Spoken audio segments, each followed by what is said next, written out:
करते हैं क्वेश्चंस। ठीक है, तो सारे क्वेश्चन की रिवाइज करना चाहिए, तो ध्यान से देखो पहला क्वेश्चन क्या है। इधर देखो पहला क्वेश्चन क्या है।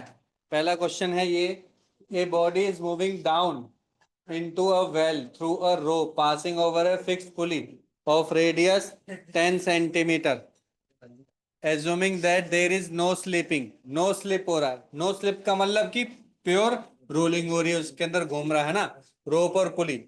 ठीक है, कैलकुलेट द रोप और पुली, अगर स्लिपिंग नहीं है तो वहां पे केवल क्या है बच्चों, रोटेशनल हो रहा है प्योर। ठीक है, क्योंकि पुली तो फिक्स्ड है ना, तभी तो पानी कुएं से निकालोगे। कैलकुलेट द एंगुलर वेलोसिटी, मतलब ओमेगा निकालना है, एंगुलर एक्सेलरेशन अल्फा निकालना of the pulley at an instant, जब body going down at a speed v दे रखा है और मेरे को दे रखा है बच्चों a दे रखा है। ये तो बहुत ही सिंपल हो गया। नो स्लीपिंग है, नो स्लीपिंग का मतलब क्या होता है बच्चों, कि यहाँ पे directly I can put a is equal to alpha r, या दूसरा is equal to v is equal to omega r. क्या हमें रेडियस दे रखी है, ध्यान से चेक करो, रेडियस गिवन है क्या, हमें कितनी गिवन है, 10 सेंट, तो 0.1 मीटर हो गया। क्या हमें एक्सेलरेशन गिवन है, ए, एक्सेलरेशन गिवन है ए, कितना है 4 मीटर पर सेकंड स्क्वायर, तो मीटर में कन्वर्ट करना पड़ेगा। क्या हमें वेलोसिटी गिवन है, वेलोसिटी भी गिवन, तो डायरेक्टली हो गया। अल्फा की वैल्यू क्या हो जाएगी बच्चों, ए अपॉन आर, और ओमेगा की वैल्यू क्या हो जाएगी, वी अपॉन में, खत्म बस। Yes sir. सन में आ गया, क्लियर है यहां तक। Yes sir.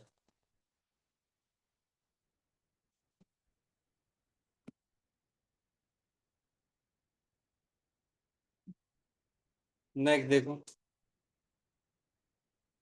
नेक्स्ट क्या है, डिस्क, डिस्क रोटेट कर रहा है uniform with uniform angular acceleration.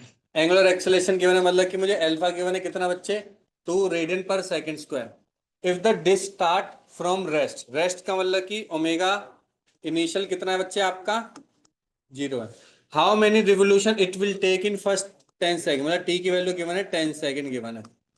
Revolution का मतलब कि अगर एक में रिवोल्यूशन लगा दो तो कितना एंगल बना दिया मैंने, 360 या फिर 2 पाई।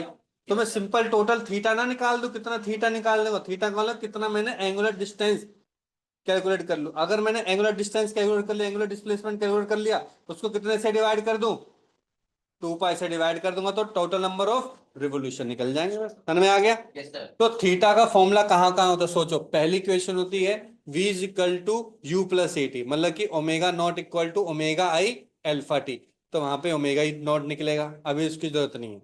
दूसरा है s is equal to U T plus half A T square, s में डिस्प्लेसमेंट है, एस में डिस्प्लेसमेंट है, और वहां पे इस इक्वेशन में एस की जगह मैं क्या यूज करूंगा बच्चों, अब देखो पहले इसको लिख लिया करो, अब इसी का ही ले लो, काउंटर पार्ट रोटेशन में एस की जगह क्या आ जाएगा, theta omega i alpha T square, that's it. क्या हमें अल्फा गिवन है, गिवन है, टी गिवन है, गिवन है, ओमेगा आई गिवन है, ओमेगा आई भी गिवन है, तो थीटा कितना निकल गया, हाफ, अल्फा कितना गिवन है बच्चे 2, टाइम कितना गिवन है 10, तो 100 हो गया, कितना हो गया बच्चे थीटा, 100 हो गया, 100 रेडियन हो गया। ठीक है बच्चों, तो हमें क्या निकालना है, नंबर ऑफ रोटेशन निकालना है। नंबर ऑफ रोटेशन क्या होता है बच्चे, आप सभी को पता है, 100 डिवाइड बाय, जो भी आएंगे वो आ जाएंगे, नंबर ऑफ रिवॉल्यूशन आ जाएंगे, बस खत्म क्वेश्चन। क्लियर है, ऐसे क्वेश्चन भी आते हैं, इसलिए एक बार प्रैक्टिस करवा रहा हूं, ठीक है।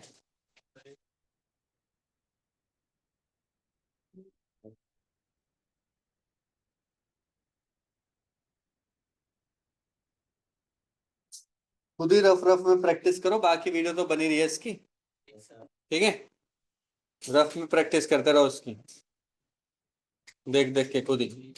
नेक्स्ट देखो, टू व्हील्स ऑफ मोटर है, the wheels of motor accelerated uniformly from rest, rest बोल दिया तो यहाँ पे ओमेगा आई कितना हो गया, 0।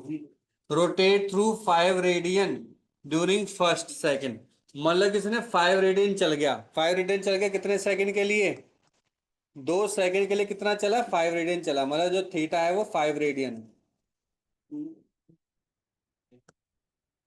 नेक्स्ट सेकंड के लिए मुझे रेडियन निकालना, नेक्स्ट सेकंड के लिए।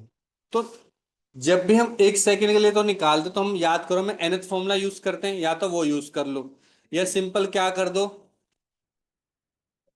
फर्स्ट सेकंड के लिए बोला नहीं तो 1 सेकंड के लिए दे रखा है, फिर t इजिकल टू 2 के लिए निकालो, t इजिकल टू 2 का मतलब टोटल 2 सेकंड के लिए, उसमें से -1 कर दो बस। -1 का मैं माइनस कर दो, समझ में आ गया। तो मान के चलो t इजिकल टू 1 सेकंड में इतना निकला, तो t इजिकल टू 2 सेकंड में कुछ ना कुछ तो थीटा निकलेगा, नहीं निकलेगा। तो मतलब कि अगर मुझे 2th सेकंड पे निकालना है तो कितना होगा बच्चे, θ2 माइनस θ1 होगा, या तो इस तरीके से कर लो, एक ही चीज है। ठीक है, अब θ2 निकालना, θ2 निकालना है, क्या क्या गिवन है, ओमेगा आई गिवन है, ओमेगा आई गिवन है, अल्फा गिवन है क्या, अल्फा तो गिवन नहीं है, फिर कैसे करें, अब कहां से करें, अब थीटा निकालना, केवल क्या गिवन है, 5 रेडियन गिवन है, यूनिफॉर्मली एक्सेलेरेटेड है, मतलब कि अल्फा क्या है, कांस्टेंट है, रेस्ट पर है, ओमेगा आई 0 है। क्या करें, कौन सी इक्वेशन यूज करें इसमें, एस एन वाला ले ले चाहे कोई सा ले ले, एस एन के लिए भी तो हमें यू 0 हो गया, मतलब ओमेगा 0 हो गया, अल्फा कहाँ पता है, अल्फा तो निकालना ही है ना तब भी, तो अल्फा कहाँ से निकालेंगे, थर्ड इक्वेशन से, कैसे हैं, देखो ध्यान देना, सबसे पहले हम क्या निकालेंगे, ध्यान से देखो, क्या हम इन दोनों को यूज करके कुछ अल्फा निकाल सकते हैं क्या, पहले ये चीज चेक करो ना। सर निकाल तो सकते हैं, कैसे, सर एक फॉर्मूला होता है S equal to U T plus half A T square, ऐसी थीटा का फॉर्मूला होता है omega I T plus half alpha T square, yes और no. T equal to 1 second put कर दो, टी इजिकल टू 1 सेकेंड में theta की value कितनी है 5, इसकी वैल्यू कितनी है 0, रेस्ट पर है, इसकी वैल्यू मेरे को नहीं पता, लेकिन टाइम की वैल्यू पता है 1 है, तो यहाँ से अल्फा की वैल्यू कितनी आ गई 10 रेडियन पर सेकेंड स्क्वायर। अब जो चाहो वो फॉर्मूला पुट कर दो, तुम चाहता है एनएस वाला पुट कर दोगे तो एनएस वाला पुट कर, थीटा इनका फॉर्मूला क्या होता है आपको पता, थीटा इनका फॉर्मूला आता है omega i plus alpha by 2 2n-1, यही होता है। 2h के लिए बोला, सेकंड के लिए बोला, तो n की जगह क्या हो जाएगा 2 पुट हो जाएगा, 2h, ये 2h है, ये 2 नहीं है, 2h है। ओमेगा ये पहले से 0 बोल रखा है, 0, अल्फा की वैल्यू कितनी है 10, 10/2, n कितना है यहाँ पे 1 नहीं है 2 है, 2 है ना, 4 - 1 3, कितना आ गया 15 रेडियन।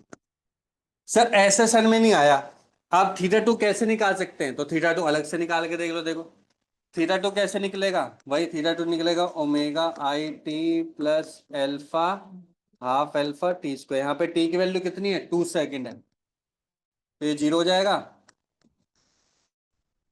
एल्फा की वैल्यू कितनी है 10, 2 सेकेंड के लिए 4, कितना आ गया 20 आ गया, 20 - 5 करेगा कितना आ जाएगा, आ गया 15, या तो ऐसे कर ले, इस तरीके से मेथड कर ले, मेथड 1 मेथड 2, जो भी तुम्हें सही लगे, पर अल्फा तो तुम्हें तब भी निकालना ही पड़ेगा, अल्फा के लिए आपने वही फॉर्मूला यूज कर लिया। Yes, sir. क्लियर हो गया अच्छे से, समझ में आ गया, Yes, sir. चलते रहने चाहिए हाथ, तभी दिमाग में घुसेंगी चीजें, देखने से नहीं घुसती, या तो बहुत तेरा तेज माइंड है, एआई है तू, एआई है क्या, Yes. तू ही है एआई, आगे बढ़े।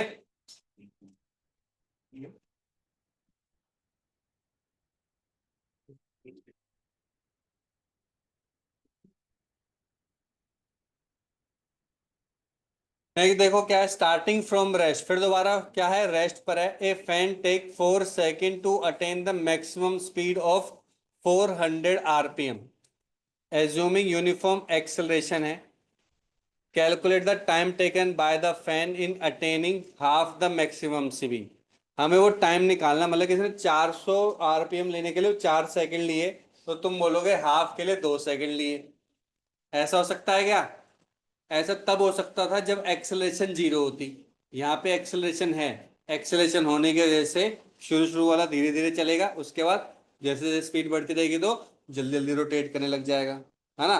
तो 200 से कम होनी चाहिए कि 200 से ज्यादा?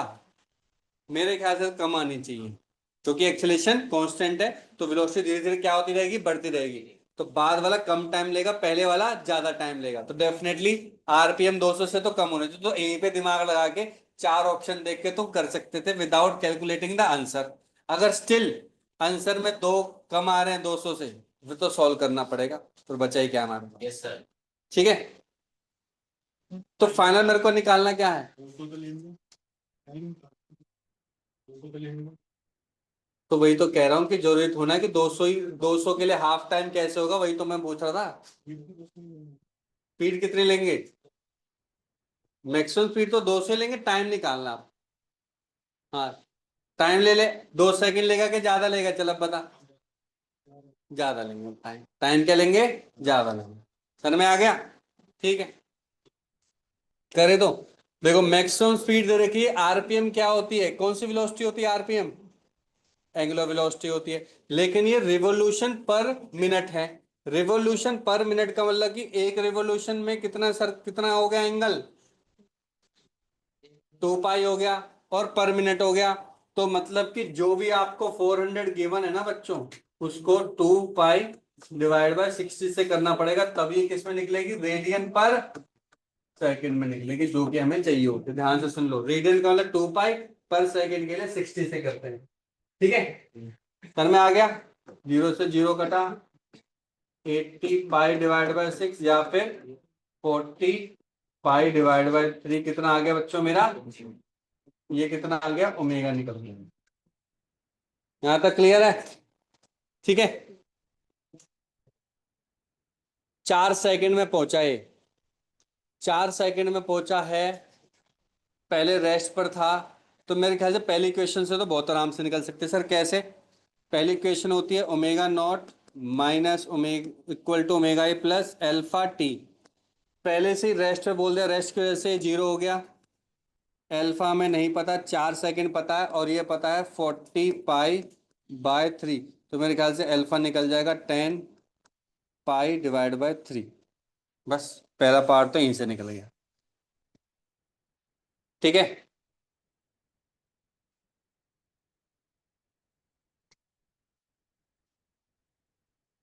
अब बस टाइम ही तो निकालना है।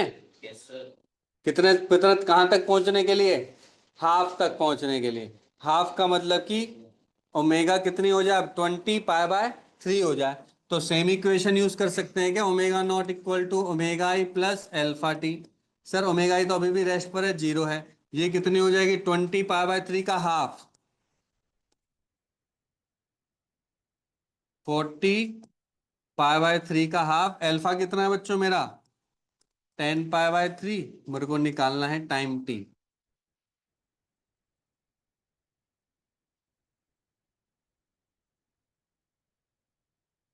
कितना आ रहा है, 2 ही आ रहा है क्या? अच्छा, ओमेगा ही 0 है, 2 ही आएगा क्या?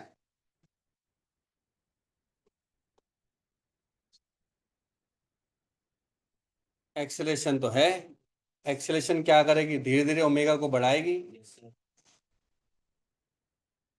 हमें क्या, हमें तो भाई यही मेथड करा है जो हमारे पास मेथड है।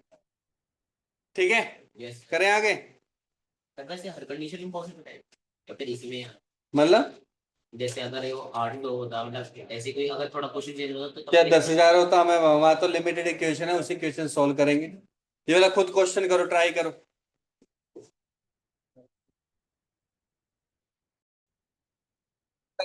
क्या सभी का?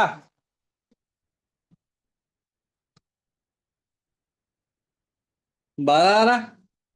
कौन कह रहा 12 वाला? क्या दिक्कत आ रही है? Motor of an engine is rotating about its axis with angular velocity. Angular velocity फिर वही दोबारा रिवोल्यूशन पर मिनट दे रखा है।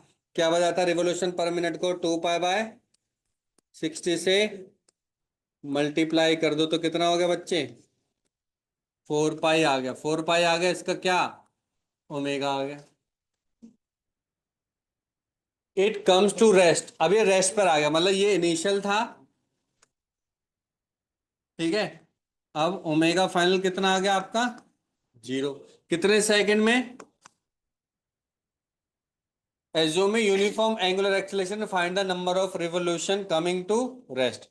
सबसे पहले तो देखो, सबसे पहले मैं अल्फा निकाल सकता हूँ क्या? बिल्कुल, बहुत तरीके से अल्फा निकाल सकता हूँ। Omega naught equal to omega i plus alpha t. ये 0, ये 4 पाई, ये अल्फा, ये 10। तो मेरे ख्याल से अल्फा की वैल्यू होगी 2 पाई बाय 5, नेगेटिव में ही होगी। ठीक है, क्योंकि उसको स्लो डाउन कर रहा है, तो नेगेटिव एंगुलर एक्सेलरेशन है। यहां तक क्लियर हो गया? अब मेरे को क्या निकालना है? नंबर ऑफ रिवोल्यूशन, मतलब मेरे को थीटा निकालना है। थीटा निकालना है, ओमेगा आई की वैल्यू गिवन है। तो मैं लास्ट वाली इक्वेशन मेरे लिए थोड़ा इजी रहेगा, क्योंकि वहां पे एक पार्ट क्या है मेरा 0 है।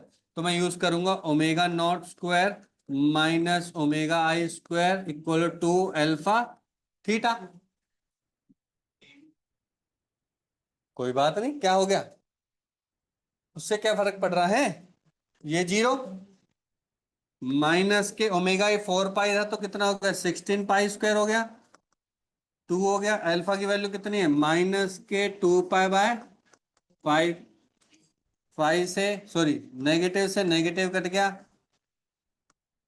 ये कितना आ गया? 4 आ गया। 5 चौक 20 पाई आ गया। नहीं आ रहा है क्या थीटा? 2 पाई से डिवाइड करोगे 10 आ गया, बस खत्म। क्या था? 10 में आ गया। क्लियर यहां तक? चलो, तो ये क्वेश्चन है अब से, अब स्टार्ट हो रहे हमारे अपने रिजिड बॉडी वाले। ये क्या निकालना? मोमेंट ऑफ इनर्शिया निकालना है। मोमेंट ऑफ इनर्शिया याद करो। मोमेंट ऑफ इनर्शिया का फॉर्मूला क्या होता है? जनरल जनरल फॉर्मूला कोई नहीं बोलेगा, ये बोलेगा। M1 R1 M2 R2 तू बता, देख रहा? Instant knowledge.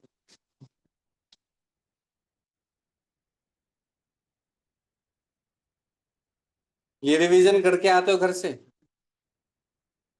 इसका अलग पढ़ते नहीं हो? हाँ भाई, तू बता। खड़े हो जा, खड़े होके पढ़ो। पूछ क्या रहा तू? हाँ भाई, तू बता।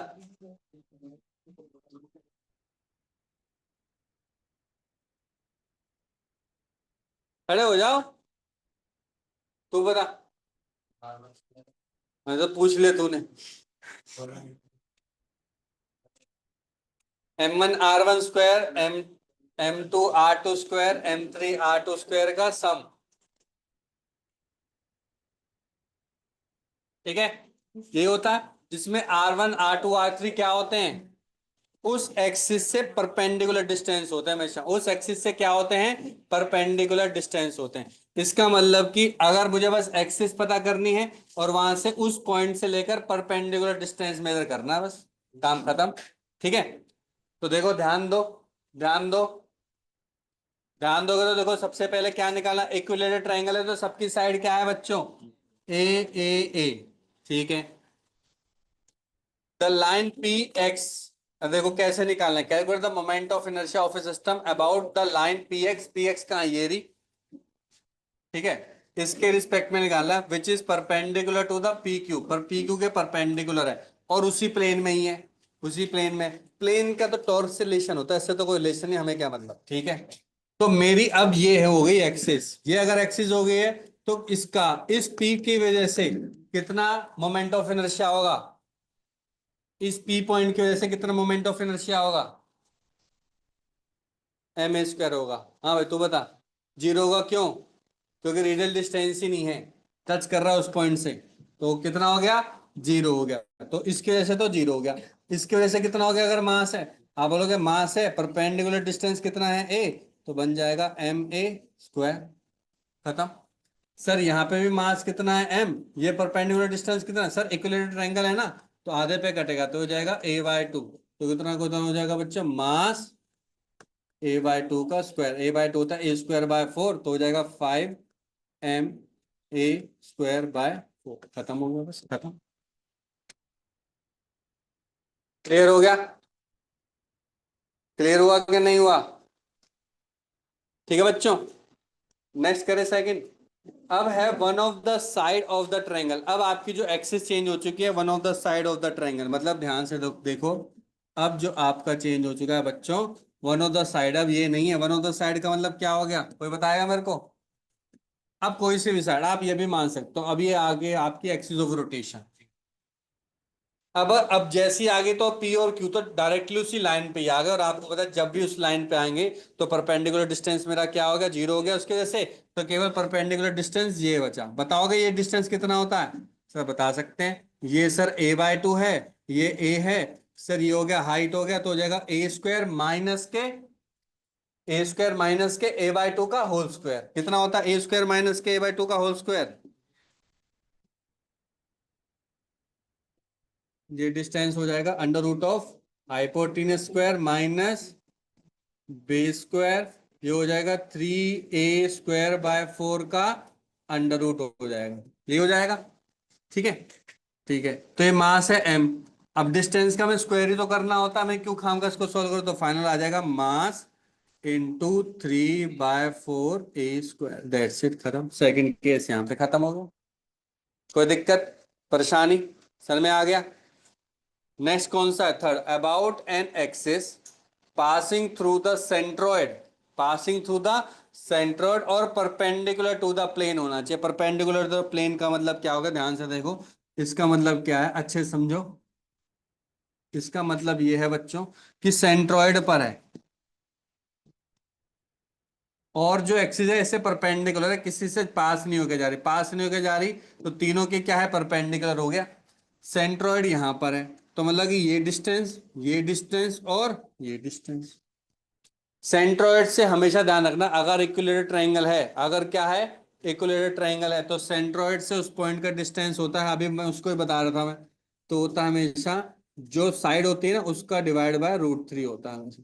सर अगर निकालना हो तो कैसे निकालेंगे? सेंट्रोइड कोई और ट्रायंगल भी तो हो सकता है। नहीं आएगा ये वाला ट्रायंगल इक्विलेटरल ट्रायंगल, कोई और ट्रायंगल आ गया टेढ़ा मेढ़ा कैसा भी, छोटा मोटा बड़ा, तो कैसे निकालते हैं सेंट्रोइड? तो वो पहले समझ लेते हैं। बाकी मैंने बता दिया, डिस्टेंस ही हो गया मास डिस्टेंस स्क्वायर, मास डिस्टेंस स्क्वायर, मास डिस्टेंस स्क्वायर, क्वेश्चन खत्म हो गया। लेकिन अगर सेंट्रोइड निकालना है तो पहले वो समझ लो। सेंट्रोइड निकालेंगे, तीनों के कुछ ना कुछ पॉइंट होंगे। तो आपने अगर इसको ओरिजिन माना है बच्चों, तो इसका क्या होगा, a,0 हो जाएगा। इसमें क्या होगा, ये होगा बच्चों a/2 एक्स एक्सिस पे, और वाई एक्सिस पे आपने अभी डिस्टेंस निकाला था √3a/2। क्लियर है यहां तक? ठीक है। तो आपको सेंट्रोइड, एक्स एक्सिस का जो सेंट्रोइड होगा उसका फॉर्मूला क्लास 10 में पढ़ा होगा, वो होता है x1 + x2 + x3/3। ऐसे ही वाई एक्सिस का सेंट्रोइड क्या होता है बच्चों, y1 + y2 + y3/3। ये तो भी पॉइंट निकले। अब पॉइंट से किसी और पॉइंट के बीच में डिस्टेंस फॉर्मूला कहीं कोई क्लास में पढ़ा होगा आपने बचपन में, 10th class coordinate geometry. √x2 - x1 का होल स्क्वायर, y2 - y1 का होल स्क्वायर, और यहाँ पे दो ही एक्सिस है तो बस खत्म। ठीक है। इन इस दो पॉइंट के बीच में और इस पॉइंट के बीच का डिस्टेंस क्या आएगा, हमेशा a/√3 आएगा। अगर ये कौन सा ट्रायंगल है, अगर अगर इक्विलेटरल ट्रायंगल है तो इसका शॉर्टकट है। याद रखना ये चीज। अगर बड़ा कोई भी टेढ़ा मेढ़ा ट्रायंगल तो पहले आपको सेंट्रोइड निकालना और फिर डिस्टेंस निकालना है, फिर यहां से निकलेगा। हो जाएगा क्वेश्चन ये वाला, आप सर में आ गया अच्छे से? बस तो अगर ये ऐसे बीच में से जा रहा होता तो कोई बात नहीं, यहां से लेकर यहां का डिस्टेंस, यहां से लेकर यहां का डिस्टेंस, यहां से लेकर यहां का डिस्टेंस। सर में आ गया? क्लियर है सभी को?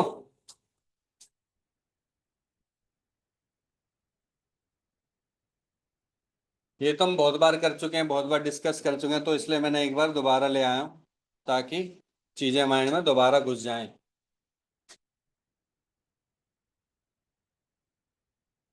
मेरे ख्याल से सभी को याद भी है। पहले मैं बात कर रहा हूं इस वाली एक्सिस की। इस वाली एक्सिस पे कितना होता है, स्क्वायर है ये।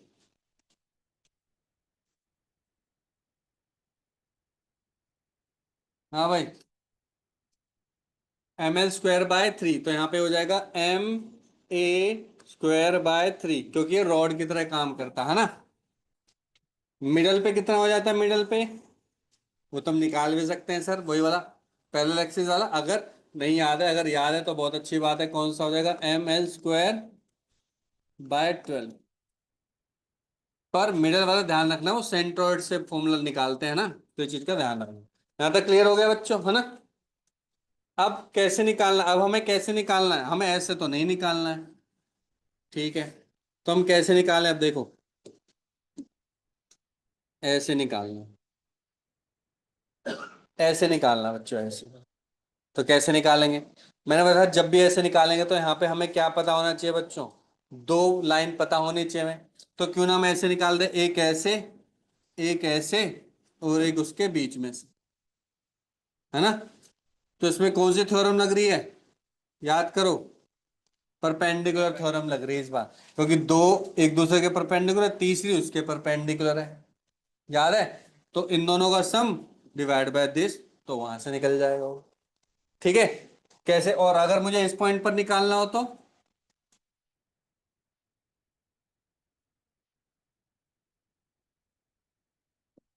अगर मुझे सेंट्रोइड पे निकालना है तो, क्योंकि सेंट्रोइड तो चाहिए चाहिए होगा, आपने वो वाले लाइन पूछे तो। सर सेंट्रोइड के लिए तो बहुत आसान से निकलने, कैसी बात कर रहे हो, दिस दिस का दोनों का सम। क्यों, क्योंकि ये जेड एक्सिस है, x axis plus y axis equal to z axis. इस वाली एक्सिस का कितना होता है, अभी आपने बताया था, इस वाली एक्सिस का आपने बताया था ma² / 12। इसका भी ma² / 12। तो इस वाले का कितना हो जाएगा, ma² / 6, क्योंकि दोनों का सम होगा, ठीक है, समझ में आ गया। जैसे ही इन दोनों का सम निकल गया तो आपको यहां का पता चल चुका है बीच का, मतलब कि सेंट्रोइड सेंटर से पास होकर जा रहा है लेकिन परपेंडिकुलर है। तो इस पॉइंट का निकल चुका है ma² / 6। अब आपको ये लाइन बोलिए, अब आपको पता है इसके दो लाइन परपेंड, तो ये लाइन भी परपेंडिकुलर हो सकती है। तो इसको मान लिया आई डैश, तो ये भी आई डैश है, i dash plus i dash equal to ये वाला पॉइंट को मान के चलो आई नॉट। आई नॉट आपको पता है कितना है, ma² / 6 है। ये दोनों कितना होगा, 2 आई डैश का फिर फॉर्मूला निकल गया ma²/12। इस लाइन का भी ma²/12 ही होता है। समझ में आ गया, ठीक है।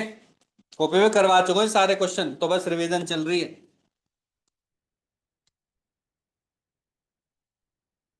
अगर सर अगर सर ऐसे नहीं गिवन है, ध्यान से देखो, ऐसे गिवन है, सेंटर से तो पास होकर जा रहे हैं, इसका क्या वैल्यू थी, मैंने बताया था, इसका भी सेम क्या निकलेगा, ma² / 12 निकलेगा। कैसे, सेंटर का तो फिक्स है ma²/6, इसी के ही एक परपेंडिकुलर यहां ड्रॉ कर दो, दोनों का सम डिवाइड बाय ma²/6, फिर दोबारा सेम आंसर आ जाएगा, ma²/12 आ जाएगा।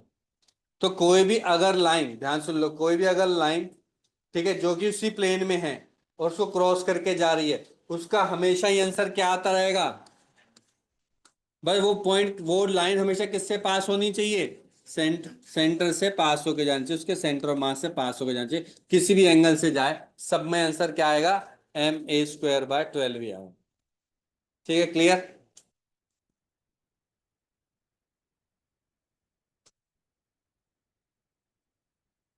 ये देखते हैं, देखो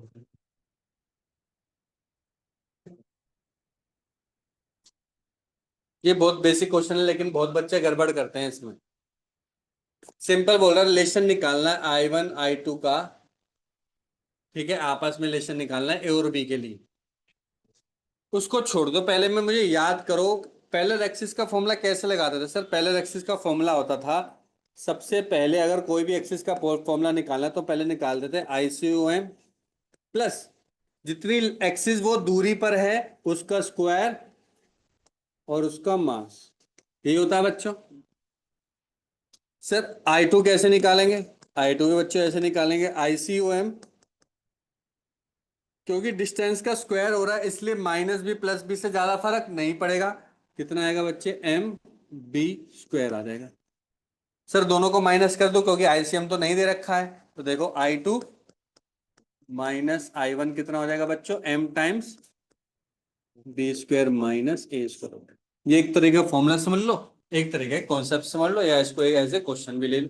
करना है इसी मेथड से हमेशा, क्योंकि बच्चे से पता है कई बार क्या करते हैं, कई बार बहुत सारे इंटेलिजेंट जो बच्चे होते हैं तुम जैसे जैसे फॉर्मूले भूल गए बेचारे, एम आर कर रहे हैं ये, तो ऐसे क्या करेंगे, I2 निकालेंगे sir, I2 equal to I1 plus m a plus b का होल स्क्वायर, क्योंकि दोनों के बीच डिस्टेंस कितना है, ए प्लस बी। वहीं पे क्या होता है, गड़बड़। हमेशा पैरेलल एक्सिस किसके रिस्पेक्ट में निकलती है, सेंटर ऑफ मास के रिस्पेक्ट में निकलती है, चीज का ध्यान रखना, किसके रिस्पेक्ट में। क्लियर हो गया, आगे।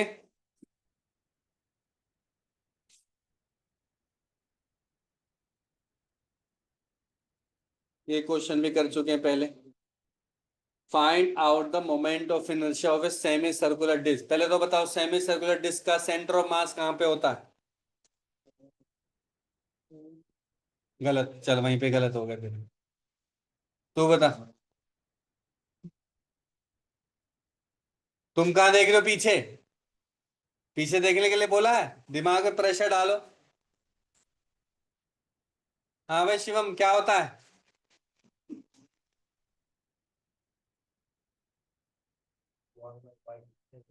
2r/, मेरे ख्याल से 4r/3 पाई है, 4r/3 पाई। ठीक है, तो क्या बोला, moment of inertia of semi circular disc about an axis passing through its centre of mass and perpendicular to the plane निकालना। में क्या निकालना है, परपेंडिकुलर टू द प्लेन निकालना है। Moment of inertia of a semi about an axis passing through its centre of mass, centre of मास से पास होके जाना चाहिए। ठीक है, और यहीं पे निकालना मोमेंट ऑफ इनर्शिया। ठीक है, यहाँ पे निकाल लेंगे, यहाँ पे निकालना मोमेंट ऑफ, मतलब जो सेंट्रोइड पर मोमेंट ऑफ इनर्शिया निकालना है। वैसे सेमी सर्कुलर डिस्क का मोमेंट ऑफ इनर्शिया कितना होता है।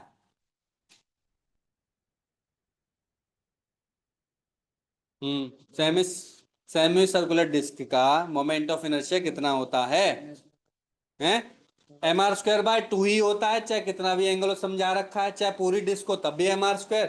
लेकिन अबाउट एक्सिस तो होती होगी उसकी भी, उसकी एक्सिस कहां पे होती है जो आप बोल रहे हो मेरे को, mr²/2, उसका कहां पे होता है, डायमीटर वाले के सेंटर पॉइंट पर, यहां पे। तो यहां पे मेरे को पता है mr² कितना है, आपने बोला mr²/2 है, बिल्कुल। तो मुझे इस पॉइंट पर निकालना है। ये डिस्टेंस कितना वैल्यू है बच्चे, ये वाला डिस्टेंस, सर ये वैल्यू है 4r/3 पाई, और ये तो आईसीओम है, ये तो मेरे को निकालना है। तो तुम तेजा राम हो, तुम क्या करोगे, ICOM equal to this plus this square, बिल्कुल गलत। तुम क्या करोगे, तुम हो क्या, इंटेलिजेंट। तुम करोगे आईसीओम इक्वल टू जो ये निकाला आपने प्लस ये डिस्टेंस का स्क्वायर, गलत। आपको वही फॉर्मूला ही यूज करना है, I is equal to ICOM plus M, जो भी डिस्टेंस है, डिस्टेंस क्या है बच्चे, 4r/3 पाई का स्क्वायर। आईसीएम निकालना है तो उसको यही रहने दो। आई की वैल्यू कितनी पता है आपको सेंट्रोइड पर, इस वाले पे, सर mr²/2 पता है। तो आपको आईसीएम माइनस करना पड़ेगा, पहले आप प्लस करे थे तो गलत हो जाता है इस वजह से। फॉर्मूला वही है, किसी भी एक्सिस पे निकालने का मतलब क्या है, ICOM plus m into distance का स्क्वायर, बस। क्लियर हो गया, माइनस प्लस की सिस्टम क्लियर हो गया अच्छे से। ठीक है, आगे बढ़े।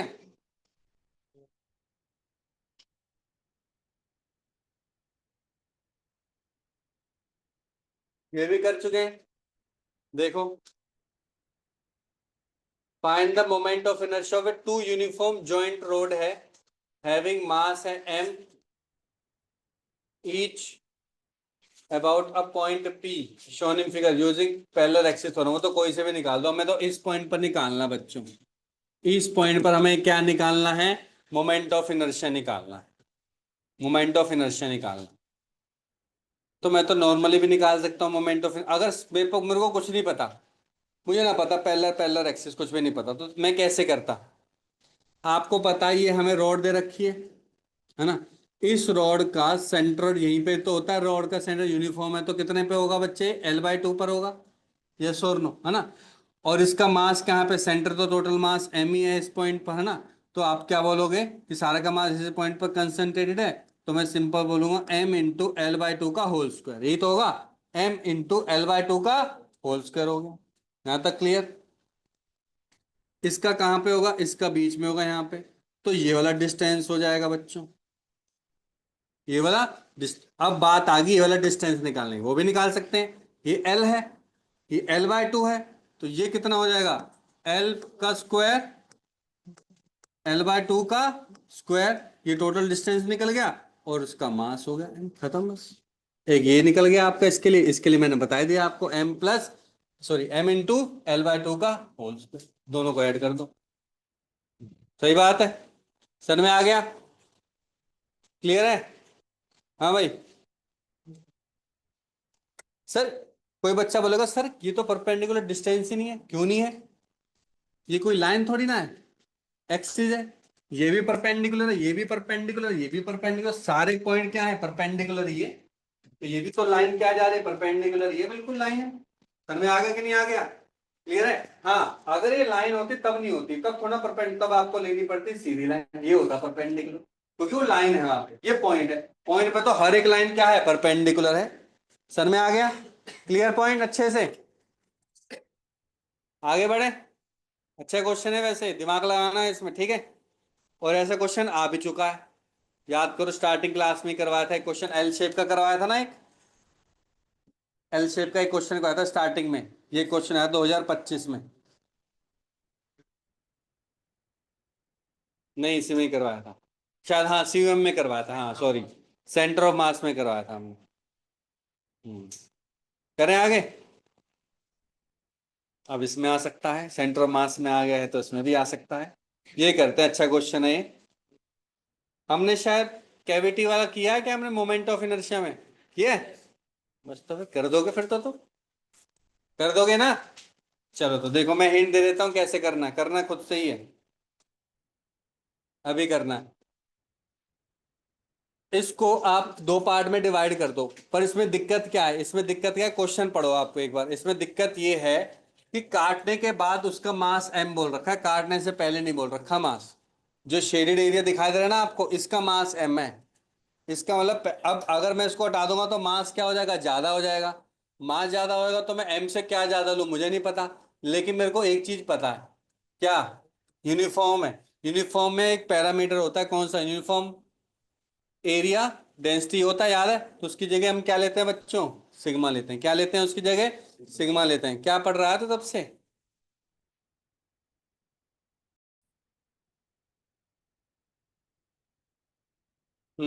तो इसको हम दो पार्ट में डिवाइड करेंगे। एक है पार्ट मेरा बड़े वाला,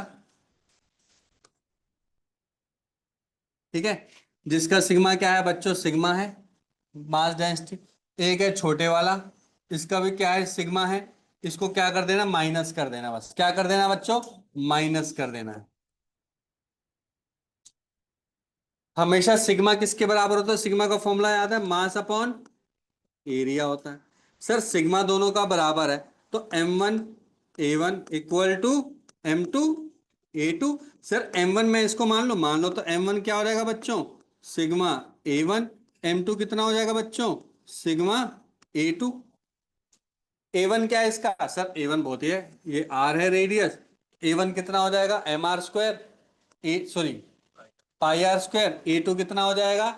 पाई इंटू R/3 का होल स्क्वायर हो जाएगा, पाई इंटू R/3 का होल स्क्वायर होगा। यहां तक क्लियर? एरिया भी क्लियर हो गया, मास भी निकल गया, ठीक है। अब मुझे बता, कोई भी एक डिस्क का, डिस्क है ना, क्या है? डिस्क ही है। डिस्क का मोमेंट ऑफ इनर्शिया क्या होता है? MR²/2। R²/2 तो है ही है, मास की जगह क्या पुट कर देगा? ये फॉर्मूला। समझ में आ गया?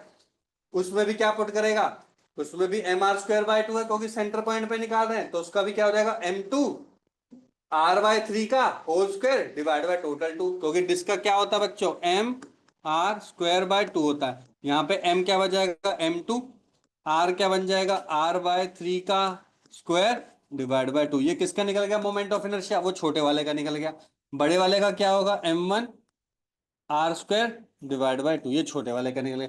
दोनों को क्या करना है? माइनस करना है। M1 M2 की वैल्यू क्या पुट करोगे? ये पुट कर दोगे, आंसर आ गया, बस खत्म। हमेशा यही प्रैक्टिस करनी है, हमेशा। अगर स्फीयर होगा तो वॉल्यूम के टर्म में निकालना है, अगर एरिया है तो सिग्मा की टर्म में निकालना, बस दो ही निकल सकते हैं। उसमें तो निकलेगा ही नहीं, कटे हुए लाइन में क्या है, उसमें क्या एक लाइन में डॉट में कट करोगे उसमें, क्योंकि उसमें कोई भी अगर लीनियर लेंथ है तो उसके अंदर विड्थ हम क्या मान के चलते हैं, जीरो मान के चलते हैं, अप्रोक्सीमेट जीरो। अगर उसके अंदर विड्थ आ गई तो ऑटोमेटिकली क्या बन गया, वो एरिया बन गया फिर तो वो। ठीक है, तो इन दो का ही सबसे ज्यादा यूज होगा। क्लियर हो गया, कर लोगे क्वेश्चन?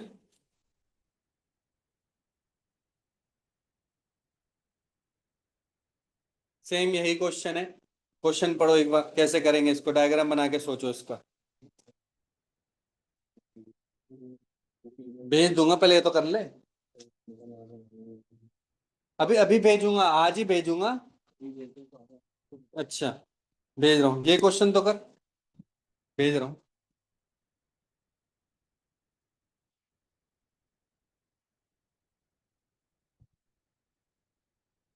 करो जल्दी से ये वाला क्वेश्चन।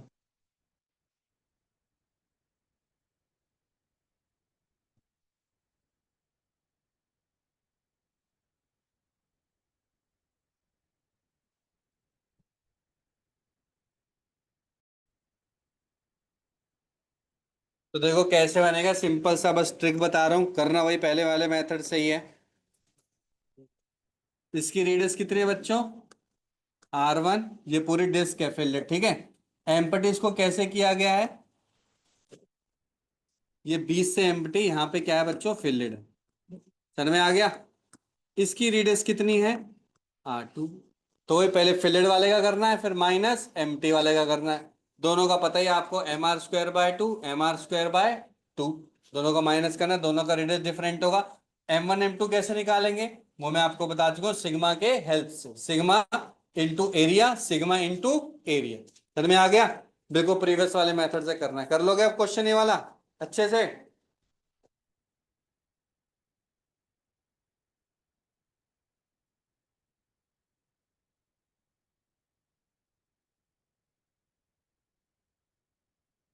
देखो क्या कह रहा है, ए particle having mass m is projected with a velocity v not from point b on a horizontal ground making an angle theta with horizontal. Find out the torque about a point of projection acting on the particle when it is at maximum height h max. Find out the torque about a point of projection. Point of projection से ही निकालना है मेरे को, point of projection से ही निकालना है, acting on the particle when it is at maximum height, मतलब यहां से यहां पे निकालना। सिंपल है, देखो कैसे।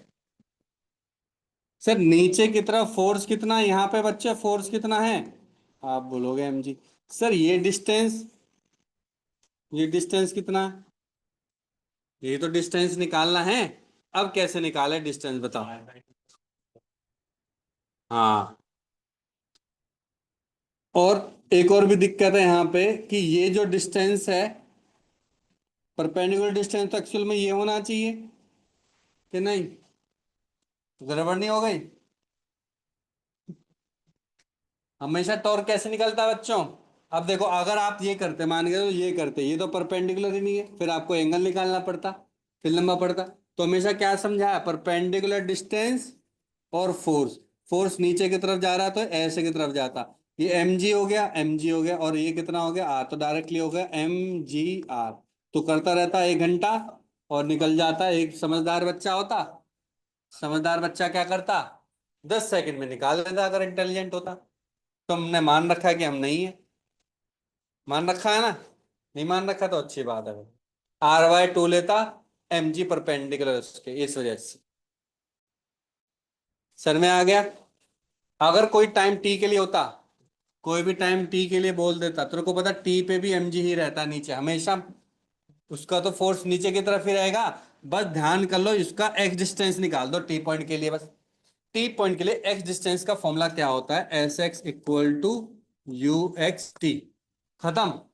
क्यों, ए एक्स तो जीरो ही होता है, तो जैसे ही आपने ए एक्स एस एक्स से निकाला ना, s x into M g करो, देखो ये भी एक क्वेश्चन बन सकता है। इस टाइम के लिए निकाल के दो मेरे को, इसी प्रोजेक्टाइल मोशन में T is equal to something पे, तो उस टी पे क्या निकाल दो बच्चों, एस एक्स निकाल दो, ये वाला डिस्टेंस, एम जी पहले से परपेंडिकुलर है उसके, तो एस एक्स को किससे मल्टीप्लाई कर दो, एम जी से मल्टीप्लाई कर दो, मेरा क्या निकल गया, टॉर्क निकल गया। सर मैं घबराना, और सर यहाँ पे आ गए, अरे कैसे निकालें, नहीं निकल पाएगा। देखो निकल गया आसानी से, बहुत आसानी से निकला। एस एक्स एम जी, बस खत्म। क्लियर हो गया, अच्छे से समझ में आ गया।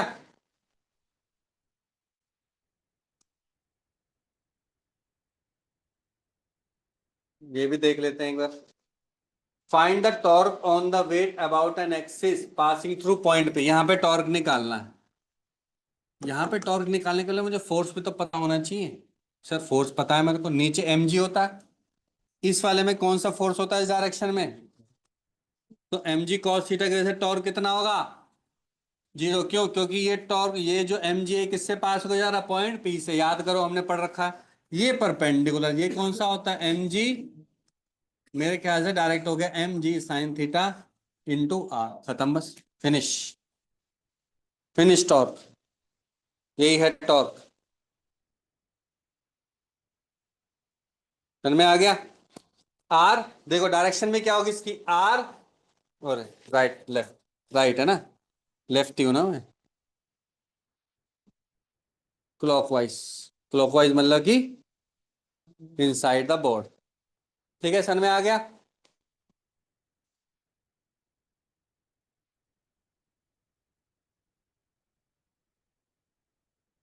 बहुत ही बेहतरीन क्वेश्चन। जमा जे है, जे मेन एडवांस लेवल 2, एडवांस मतलब लेवल 2 लेवल 3 वाले क्वेश्चन है इसमें। ठीक है, इसमें थोड़ा सा आपको दिमाग लगाना अच्छे से। तो मेरे ख्याल से आप पहले ट्राई करो। ठीक है, लेट्स ट्राई दिस क्वेश्चन एक बार ध्यान से। ठीक है, देखो, a bob of mass M suspended at point O by string of length L, bob is moving horizontally. ठीक है, find the torque of gravity. Gravity का मतलब कि कौन सा force? M G force. M G force तो कहाँ होता है हमेशा? नीचे की तरफ। इस पॉइंट पर टेंशन कहाँ होगा? ये होगा। ठीक है, ये ले लो, ये ले लो, कुछ भी ले लो, जिससे पूछूंगा वो जवाब देगा। अब मुझे निकालना है नेट टॉर्क, तो अभी छोड़ दो, नेट टॉर्क तो बाद की बात है। ओ और ओ डैश पे निकालना। पहले मैं ले रहा हूं ओ, ओ ले रहा हूं मैं। ओ पॉइंट पर टी का टॉर्क कितना होगा? टेंशन का टॉर्क जीरो। क्यों? क्योंकि सर ये जो टॉर्क टेंशन है वो एक्सिस से पास होके जा रहे, तो सर तो कितना होगा? जीरो। पहले का आंसर जीरो होगा, मतलब मैं इसको ऐसे लिख रहा हूं, O O dash tension M G. तो टेंशन की वजह से कितना हो गया? ओ पे जीरो बन गया। क्लियर है यहां तक? ठीक है, ओ डैश पे भी निकाल ले क्या? ओ डैश पे भी निकाल ही लेते हैं। निकाल सकते हैं सर, कैसे? ये रहा ओ डैश, कहीं पे भी नहीं मिल रहा तो निकल सकता है। मानते हो कि नहीं मानते? निकल सकता है। ठीक है, निकाले कैसे? तो मेरे ख्याल से थोड़ा अगर आपने दिमाग लगाया होगा, अगर है तो, अगर टेंशन ये है तो टेंशन ये हो जाएगा, ये थीटा है तो ये कितना हो जाएगा? थीटा हो जाएगा। ये कितना है बच्चे? टी है। ये टी है तो ये क्या बन जाएगा? टी कॉस थीटा बन जाएगा। टी कॉस थीटा और perpendicular distance, T cos theta perpendicular distance. Perpendicular distance ने आर मान लिया। अगर आर और एल का रिलेशन आपको पता है, ये एल है तो आर होता है एल कॉस थीटा। लेकिन टॉर्क क्या निकलेगा? T cos theta into R. क्या निकलेगा? T cos theta into R. ये परपेंडिकुलर डिस्टेंस और ये टी कॉस। समझ में आ गया?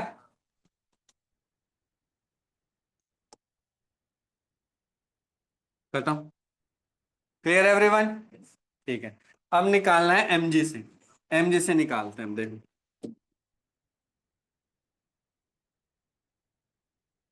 एमजी एरा, ओ पॉइंट एरा, ओ पॉइंट एरा, एमजी एरा निकलेगा नहीं निकलेगा? है डायरेक्शन कहाँ है? एमजी के नीचे है। ओ पॉइंट कहाँ है? यहाँ पे। कहाँ है? नहीं मीट कर रहे तो निकल जाएगा। सर सिंपल क्या है, ओ पॉइंट है ना, ओ पॉइंट का परपेंडिकुलर डिस्टेंस लो। जो ये परपेंडिकुलर डिस्टेंस है बच्चों, यही परपेंडिकुलर डिस्टेंस है, सेमी परपेंडिकुलर डिस्टेंस। तो ये तो हम निकाल चुके, कितना होता है? आर कॉस, सॉरी, आर ही आ जाएगा। आर वैसे होता है एल साइन थीटा होता है। क्या होता है? आर एल साइन थीटा होता है। तो L sine theta into M G निकल गया। कितना निकल जाएगा बच्चों? एल के रिस्पेक्ट में, या फिर आर लिख दो, आर एम जी लिख दो, सिंपल लिख दोगे एम जी आर आ जाएगा। कोई दिक्कत है यहां तक? क्लियर हो गया? अब निकालना है ओ डैश के रिस्पेक्ट में। ओ डैश के रिस्पेक्ट में भी क्या रहेगा बच्चे? सेम रहेगा। अब लेना है क्या, ध्यान से देखो, अब लेना है, इसने ले ली एक्सिस कौन सी? ओ ओ डैश ले लिया, ये वाली एक्सिस। टेंशन तो भाई साहब टच करेगा ही करेगा इस पे, है ना, टेंशन की डायरेक्शन ये तो टच करेगा। टेंशन की फिर दोबारा जीरो। अब ये बन गई एम जी। एम जी की वजह से क्या हो जाएगा?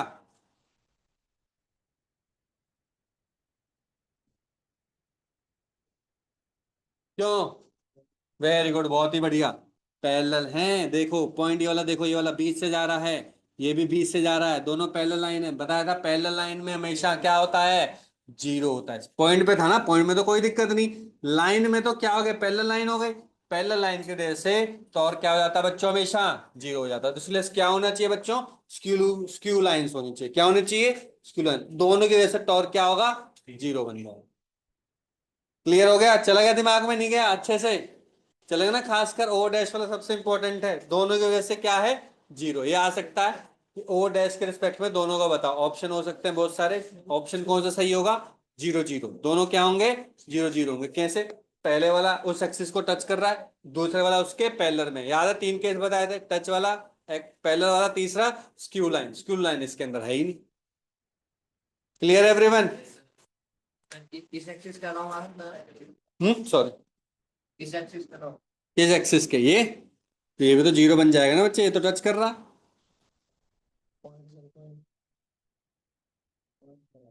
पॉइंट का लॉन्ग होगा, पॉइंट ये है, ये इधर की डायरेक्शन में थोड़ा ना फोर्स है, नीचे की तरफ है ना, तो फिर परपेंडिकुलर हो गया उसके, तो परपेंडिकुलर डिस्टेंस कितना है? आर, आर एम जी।